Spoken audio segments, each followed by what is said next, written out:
Hey guys, it's Jeremy here of Metal Music Meltdown, back with another video.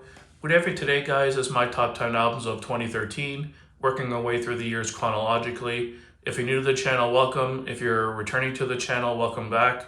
And let's jump right in, guys, for 2013. Also, if you're new, check out my playlist. I have them grouped by decades, so 70s, 80s, 90s, etc. Quite a few lists I've created so far, so definitely check those out. So at number 10, guys, for 2013, I went with Pelagial by The Ocean. I almost forgot about this album. It's a really fucking killer album. I used to listen to it back in the day all the time, and it kind of just slipped my mind for this year. And I came across it kind of doing my research, and I'm like, wow, this has to make my list. Not on the bottom of the list, but still a really killer album. Definitely check these guys out. They're like a post-metal, sludge, progressive kind of metal band. Really good stuff, though. Definitely check them out. Number 9, I went with the 19th studio album from Deep Purple entitled Now What. Really good album this late in their career, really solid tunes, just some really good hard rock, and didn't disappoint. I picked it up pretty much when it first came out, and I loved it right away. I think it's a really solid album. Number 8, I went with Onslaught, British thrashers, with their 4th studio album just entitled, no, the 6th studio album entitled 6. Killer artwork on this one, love the artwork, it's really killer looking. And these guys just did put out enough material over the years. Like I said, this is their 6th studio album, and they started back in '84, I think it was. So they had a big gap in the middle for like over 20 years where they didn't release material. But when they did come back, it was really solid thrash, and I've loved every album. Number 7, I went with the legendary band Motorhead with their 21st studio album, Aftershock. Great album cover on this one as well. One of my favorite bands of all time. They never disappoint. And just, yeah, every fucking album by Motorhead is killer. And I just wish they put out more material, but you can't ask for much more. They put out 22 albums. And rest in peace, Lemmy. They'll never bring Motorhead back, or they better not, because without Lemmy, there is no Motorhead. And at number 6, I went with the 19th and final studio album by Black Sabbath entitled 13. People had mixed reviews on this one, but I really enjoyed it. They kind of tried to go back and capture that old school 70s Aussie era Sabbath, and I think they did a pretty good job. It's pretty memorable songs on here. God is Dead, Zeitgeist, Loner, Live Forever. Some really good tunes on here. Like some people give it some flack. I think it's a pretty solid album to go out on the career with, and I had no complaints, honestly, myself. And number 5, some people might be surprised I have this album this low on the list for fans of the band, but I have Carcass with Surgical Steel. But some days this is my favorite Carcass album. I do really enjoy this album a lot. I was never like a massive Carcass fan.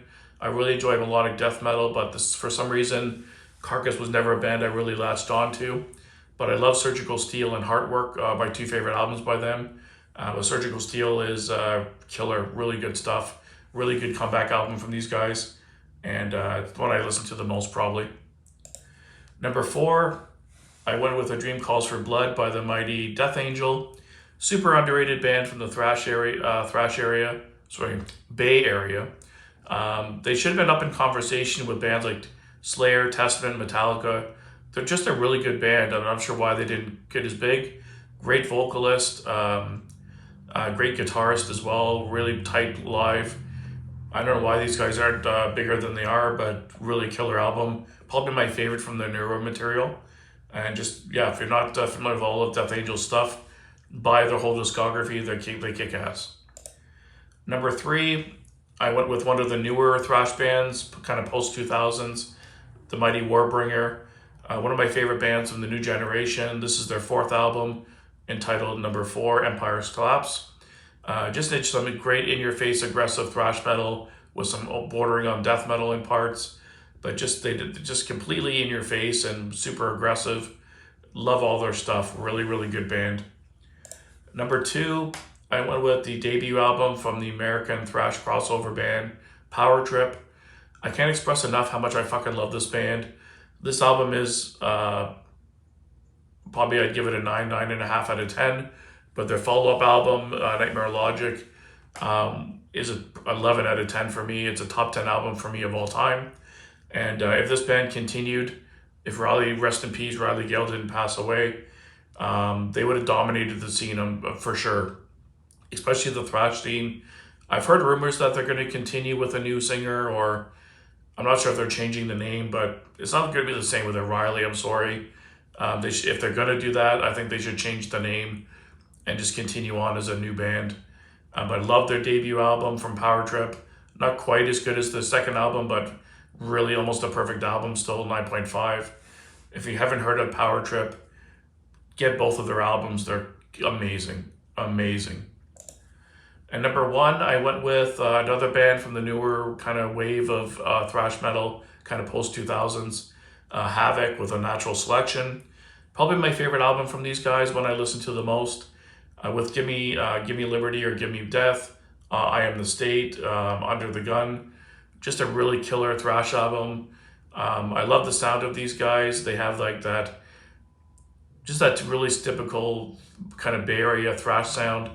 But I love the guys' vocals. It reminds me of Chuck Berry. Those kind of, you can understand what they're saying, but it's still got a lot of grit and a lot of aggression to the voice. Two of my favorite vocalists in thrash history. And I just love Havoc, just a really, really good band.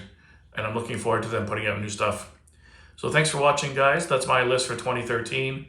Let me know down below what your picks would be.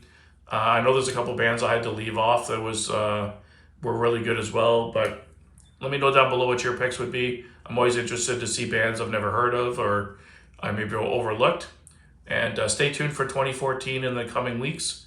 And thanks for watching, guys. Keep it metal.